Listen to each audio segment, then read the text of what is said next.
Rev up your engines! Blues Driver 62. What do you think, Scotty? Made in China parts versus made in Mexico parts? I have to say made in China parts if you get good ones. Because I have seen over the past 10 years, the parts that were made in Mexico, they broke down much more frequently than the parts that were made in China. If you buy good parts. I buy from quality manufacturers. And yes, it's true. Sometimes my only choice is remanufactured in China or remanufactured in Mexico. And if I have a choice today, I would take remanufactured in China. Because I've seen the quality of the Mexican stuff, it's been going downhill a lot faster. And the Chinese seems to be going uphill. They are building themselves up a market. The only reason they're made in Mexico is because it's cheaper. The Chinese are building things up. And yeah, they can sell them cheaper, but they seem to be more into quality.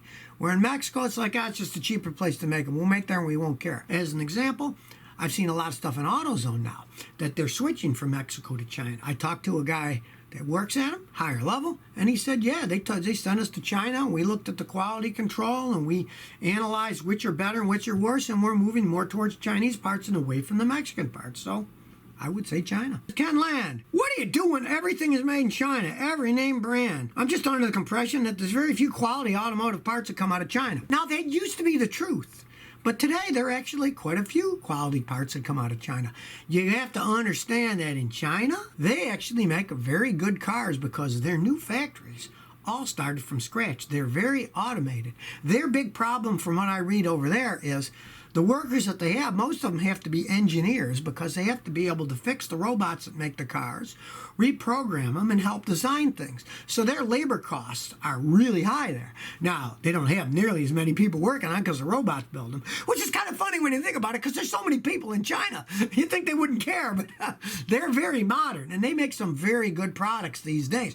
They don't sell the cars yet in the United States, but they sell them in other parts of the world. I have various Chinese things that are excellent. Jacks, hydraulic presses. It's a matter of quality control. And if somebody wants to make quality control, they can. And sure, there's a lot of junk that's made in China. Just go to eBay and you'll see people selling all kinds of stuff. And there's going to be a real difference when you can get a brand new power steering pump from the dealer and it's $800, and then there's this eBay Chinese one for $49.95. The quality isn't going to be there. I mean, come on now. That's only common sense. A lot of the stuff is made in China. I've worked on Fords. The original equipment starter was made in China. So, a lot of stuff's made there now. And it's only going to probably even get bigger and bigger as time goes on. It's just that you got to make sure that it's a quality one that has a name of a company that wants to put their name on it. And most of the bigger companies now, they are putting their names on it because they know, hey, they're building up a reputation and they can stand behind it. Where in the old days, all it said was made in China, no name of a company.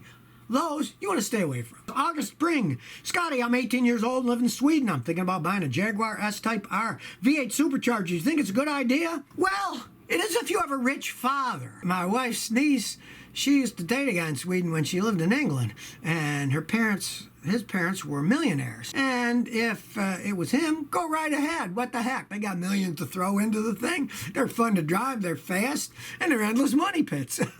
But if you have a millionaire father and he gives you money, why not? Have some fun with it, Mark Cohn says, Scotty, I used to have a good mechanic. He's retired and I can't find a new one. They charge $100 an hour in Australia, so you expect a good job. Basically, I'm just paying more money for bigger lies. What can I do? Okay, well, we live in a capitalist society. Go way back in the Greek days where that philosopher said he'd looked for an honest man his whole life and he never found one. Everything's based on money, so people are always trying to make money, and unfortunately in a mechanic situation, a lot of them are working somewhere, so the owner takes his cut, the insurance companies take their cut, the government take their tax cut, mechanics got to get paid, so it just becomes a vicious spiral of greed. Now, if you can, try to find a guy like me who works for himself, because then at least the overhead is much less. I've always worked out of my garage and low overhead. I don't have to people to make money. I can just charge a fair price and have a good living. There's nothing wrong with that. But unfortunately, most mechanics work somewhere where there's layers and layers and layers. And guess who's paying for all those layers? You as the customer. It's unfortunate, but that's the way it is in our society today. So if you never want to miss another one of my new car repair videos, remember to ring that bell.